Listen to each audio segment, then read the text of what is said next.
ថ្វាយបង្គំអ្នកម្ដាយវារំឪពុកខ្ញុំណា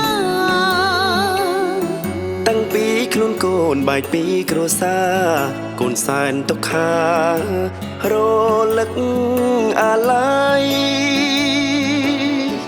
ឥឡូវគឺពេលវិញស្មង្ការ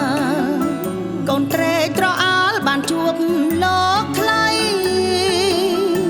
កូនរៀបចំចេញចាវិញជាឡៃអរអ្នកម្ដាយថ្លៃទាំងស្រទឹងនេត្រាម្ដាយអើយអ្នកម្ដា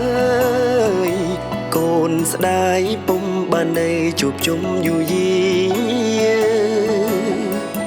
អូម្ដាយកុំព្រាកូនសូមលាទៅតវិជាទៀតហើយអោអ្នកម្ដាយថ្លៃសូមម្ដាយកុំយំសូមម្ដាយភារំនៅបានសុខស្បើចិត្តដល់ថ្ងៃកូនបែកម្ដាយទៀតហើយដើម្បីបំពេញចិនដាលោកថ្លៃអើ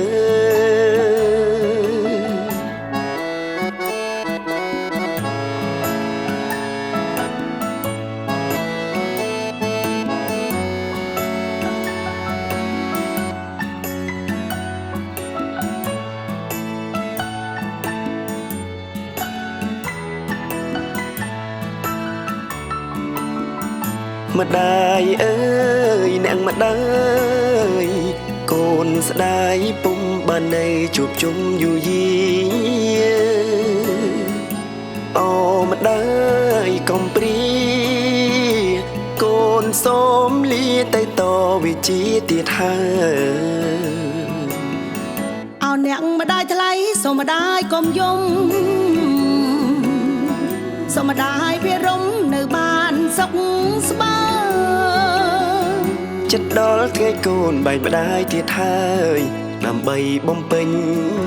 ចិនដាលោកថ្លៃអើ